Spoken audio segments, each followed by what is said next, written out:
Picture your childhood. What did you do for fun? Do you picture a slip and slide with the neighbor kids? Or maybe riding bikes with your friends in the park? Or just good old hitting your sibling with a stick you found on the side of the road? Perhaps your childhood was filled a little more with Neopets and Webkins, Minecraft, Wii Sports, your Wii Fit telling 10-year-old you that you're obese. Maybe you watched a lot of YouTube as a kid, like Captain Sparkles, Annoying Orange, Smosh, or Charlie the Unicorn. Even though you may have had a lot of technology growing up, children are increasingly exposed to technology younger and younger. Do you remember your first phone? Ladybugs do not count, and neither do Google Pixels, you weirdos. One of the many challenges we all face is when do we let our kids get cell phones? Nowadays, it's no longer a matter of if, but when. And then there's YouTube and social media. When should you start letting your kids share their videos, pictures, and lives with the rest of the world where they can all see it? Who's giving these kids all this access to screen time? Children are not the ones giving themselves iPads at 5 years old. It's their parents. Parents have been using screens as a pacifier of sorts for years, and unfortunately, shoving a device in the face of a screaming kid is nothing new, and it's very damaging. Check this out. No more iPad. While it might be easy to blame the parents for creating this horrifying child, it is just as important to take a step back and look at what is happening in the world. Parents these days are more anxious about their kids' whereabouts. In the mind of a parent, it's safer to stay inside on your computer than to be out doing heroin or something. I don't know. I'm not a kid. But they think about all of the trouble that they got into as a kid and how dangerous it could have been. They worry about kidnappings or COVID. The internet can be an unsafe place too. Speaking of which, if you're a child, shoo! How did you find this college comedy show? I'm telling your mom. But compared to the possible physical dangers of the real world, it's hard to rival the great outdoors. On top of all of this, there are the added stresses of COVID. Children are not allowed to see their peers face to face, forcing them to spend even more time online, which makes this whole thing even worse. With the increase of interactions online and the decrease of interactions in person, the expectations for social etiquette have drastically changed.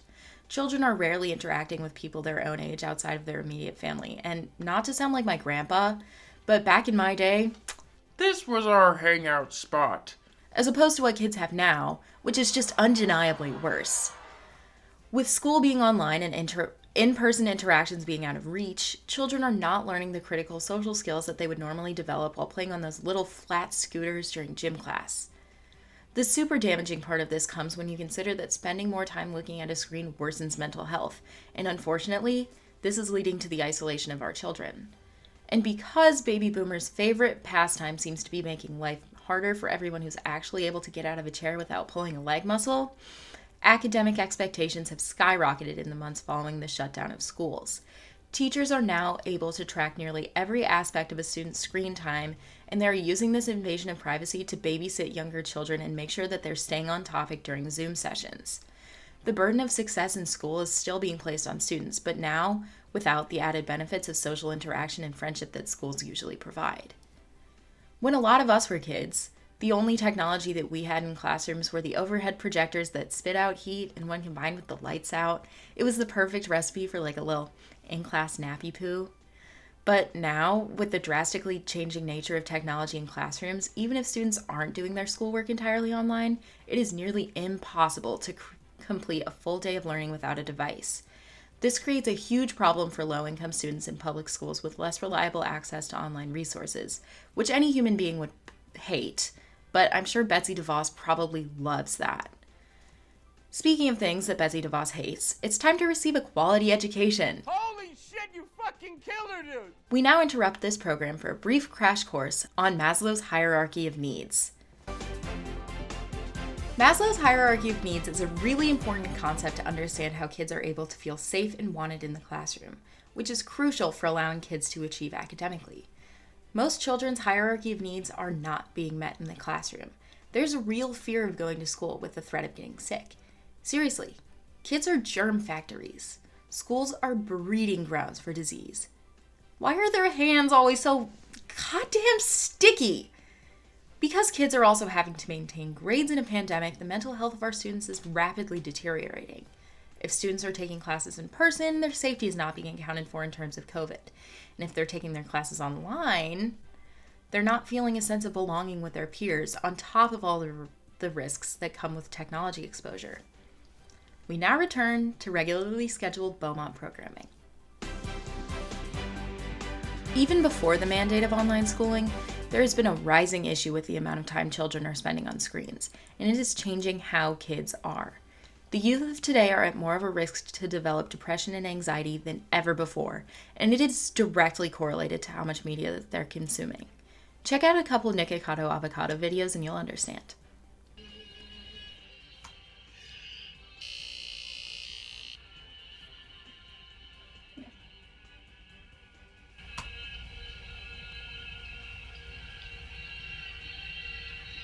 It pains me to say that this is not the worst visual atrocity kids are seeing on YouTube these days. With the company cracking down on content seen as not family-friendly, many creators had to work tirelessly to meet the excessive demands of the platform to avoid being demonetized. And some, well, they took a different route.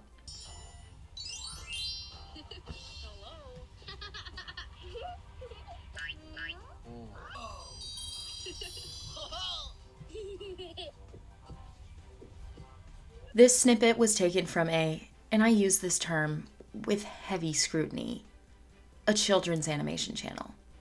This clearly profane content flew under the radar alongside many other disturbing child-family channels.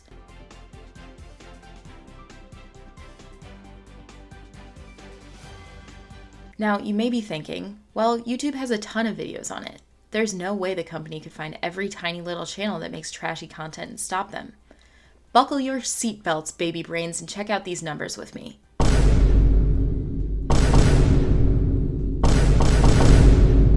This isn't your mom and pops. We needed to make a YouTube channel to upload your 6th grade band recital. These are companies with hundreds of thousands of dollars that used YouTube to exploit the younger generations and engage them in highly sexualized and grotesque content. But because they have Elsa and Spider-Man in bright colors with a few fart jokes mixed in, everything is peaches and roses for Susan Wojcicki. And this isn't new. Kids' YouTube was dominated by these channels for years before YouTube stepped in and laid down the ban hammer on some of the most popular garbage spewers. For those looking to find a reasoning behind YouTube's unwillingness to take those awful channels down, we turn our attention to Swedish pop group ABBA. Money, money, money. Though we at the Beaumont Bulletin would love to continue this rant, we worry our younger audiences will start to lose focus if we don't change the topic, as this is the iPad generation. Younger generations are also experiencing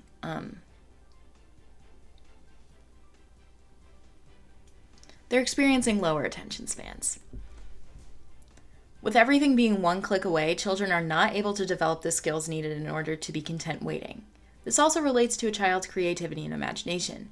If you can't be bored, then you can't think, which means that you don't have to use your brain to think of the best way to annoy the shit out of your parents.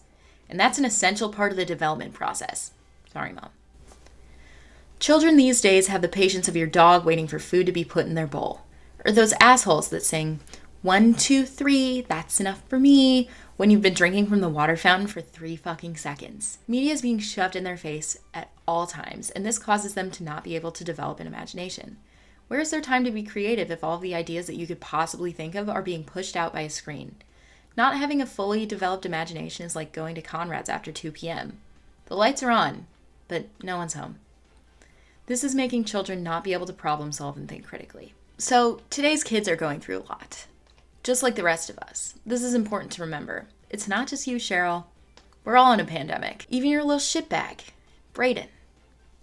His generation is being exposed to way more technology than you or anyone else your age ever was. And the people who invented that technology, I'm looking at you, Zuckerberg, never stopped to consider how it would impact future generations. They just want to make a profit off your kids getting their sticky little fingers all over their precious iPads. So, no, it's not really the parents' fault. And it's definitely not the kids' fault, even though they are super annoying. It's hard to cast the blame here. It's hard to have a good conclusion to give you. There's honestly no way to know how this will impact today's children when they are old enough to run our economy and our government. Scary. There's no way to know how this will affect the world in the long run. All we can do now is just try to treat our kids better by giving them real opportunities to grow. This means not letting Charlie D'Amelio be your child's babysitter. It means providing low-income kids with better access to technology and it means helping to end this goddamn panoramic so that they can go back to school safely.